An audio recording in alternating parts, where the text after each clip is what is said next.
Good evening. Welcome to the Rainbow Connection for another episode with myself, Rainbow. So this is the Nymphetamine episode. Everyone, welcome to the show, Nymphetamine. Thank you very much. Yes, you're also known as Morgan Thorne. Yes. Yes.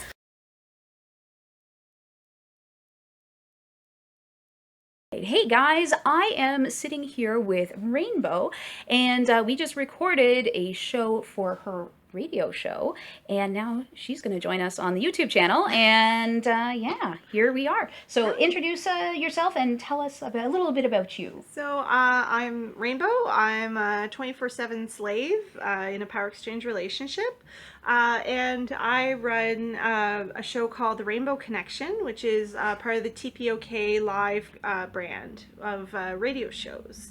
So we do kinky radio shows for kinky people by kinky people, and we do it for free. And that's our favorite word here. Yes, yeah, right. So yeah, I've been doing that for about 1.5 years now, and Awesome. Been really enjoying the experience. Fantastic. So how did it all kind of come about? How did you end up with a radio show? I'm curious. So that's a good story. So I had been in the kink community. I've been I'm working on about 8 years in the kink community, so fairly newish still, like getting to the point where I feel comfortable. I was listening to the People of Kink Radio, and they do podcasts. They were interviewing different people and hearing their story, and they sent out a call saying, we want more radio shows. If anyone has ideas, send it in. And all the radio shows that started coming up were all run by dominants. And they're all and mostly male identified. Yeah. And I had this sort of feeling of, where's my voice in all this? Absolutely. Here I am. I'm a slave. I like an S type person. I'm female identifying, and I just had this sort of, we need a voice. We need the submissive generation needs a voice. So that was my decision. I sent in a proposal, and they were like, "Oh, we love it. This is great. You're totally right. There's nothing like that out here." Mm-hmm. So sent it in and started my radio show, and it's been sort of targeted more to submissive type people, but I really speak more to being, my tagline is kinky, sexy, healthy. So it's all about sort of living a holistic life while being a crazy kinky person. Awesome. Yeah. And I think that's a really important point to bring up, where you talked about a lot of the shows being suggested were by male identified dominants, because within the kink community, we see a lot of this where it's, a lot of things like workshops are led by male identified dominants, and parties are led by male identified dominants. And I love you guys. Yep. Please don't get me wrong. You're awesome. Yes. We love you. But we need to hear other voices as well, and I think it's really important. I think so, and I think it was important because in my submission and in my slave journey, I have discovered more confidence, more strength, more ability to speak out for my needs, because that's part of my duty. Yes. As a slave, is to be entirely transparent and honest about my needs and wants. Mm-hmm. So it's actually created more assertiveness through submission. Good stuff. Yeah, so it's been great. But in that, I have learned so many people who stay silent when they need to speak up, because they think that's what a good submissive does.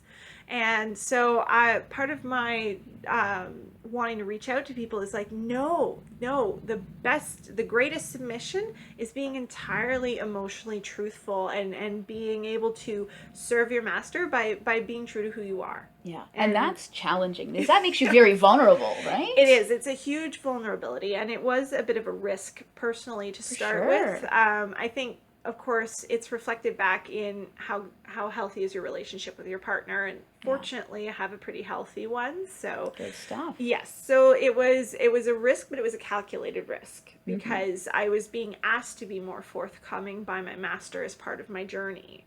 And so it's been great, because I've learned to say no. I've learned to say, no, I'm not okay with this, or I don't like this. And in doing that, I want other people to understand, especially submissive type people, that it's okay to say no. It's not, the world's not going to explode, and you're not going to be looked down as a bad submissive. And if you are, it's a red flag. Big time. Yeah. So definitely listen to this lady here, because I think that's really, really important. submissives that are able to, and S-types in general that are able to communicate. It's so important, and everybody deserves to have their needs met. It's not just about the dominance. It's about a relationship between two people or more people or whatever. Shared experience. Exactly. Yes. So I think that's really important. So, and I mentioned this before we started recording, if you had one piece of advice, I know that's hard, but one piece of advice for somebody new to kink, what would that be? What would you tell them? I think the one thing that I would say is it's okay to have romantic notions of kink. It is okay, and Lord knows I did. But I think what I really wish people would do more is remember that kink at its core is still a relationship, and all the relationship things you learn along life, they all apply.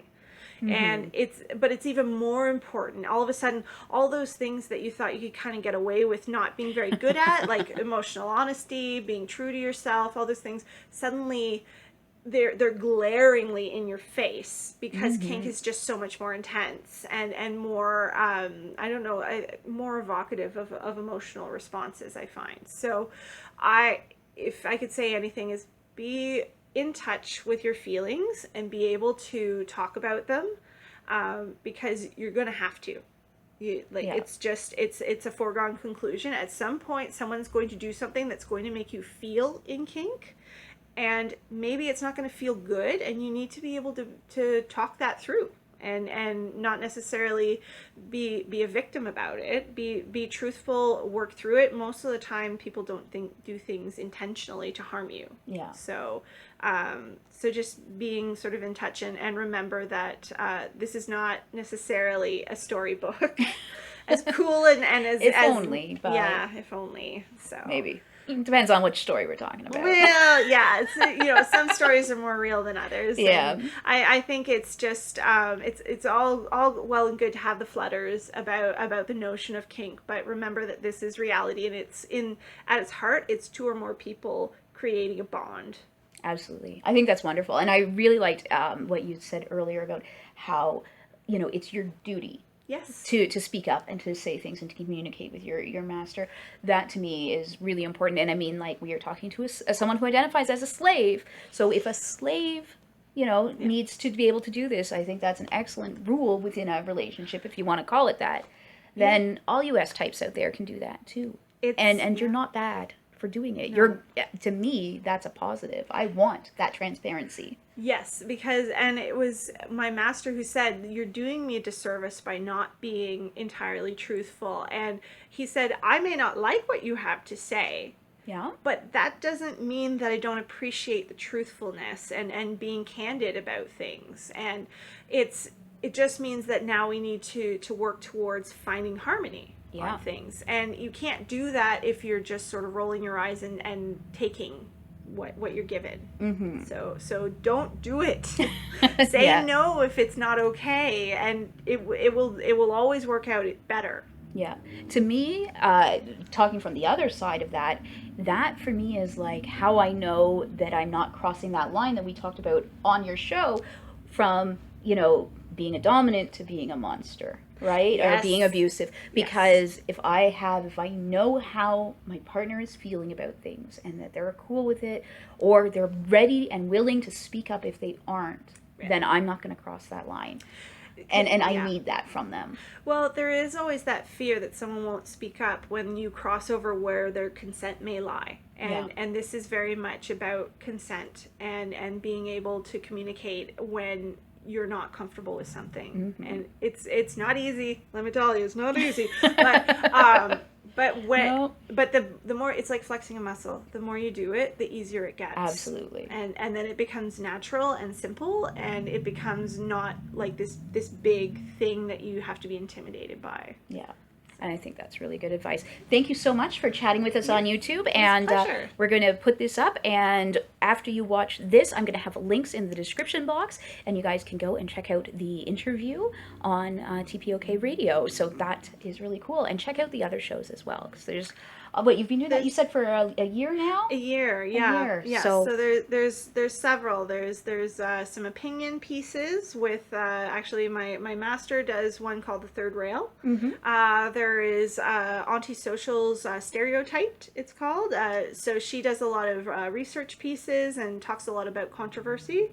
So there's a little bit for everyone, and it's a range of shows that are scheduled all around the week. So you can basically listen to radio 24/7 about kink if you want. And that is totally awesome. And you said it also comes out as a podcast a few days after, yes, right? Yes, it does. Yes. So if you guys are more into podcasts than listening to the radio, you can do that as well. 100%. So awesome. Well, thank you so much for chatting with us, and I will see you guys in the next video. It's funny, we met a long time ago, and I was saying it was a funny story because I was brand new to kink. I was completely wet behind the ears, and I was like, oh, I'll just go volunteer at the teaching dungeon at Sexapalooza. So I went there, and I was putting on my makeup in the bathroom there after I changed, and this person came up beside me and started doing her makeup, and it happened to be you, and I was talking about how nervous I was and all these things, and here I am. I have no idea who you were. No idea. And you were so reassuring. You were so calm. And thank you. Yeah, no, it was great, because here I am. I'm like, oh, I don't know what I'm gonna do. I'm probably just gonna hand papers out to people and be like, yeah, I'm new too. It's all good. So and then here I learned later that you were teaching some seminars there, and you were speaking, and so you're a fairly well known figure in the kink community, and you've been that way for a long time.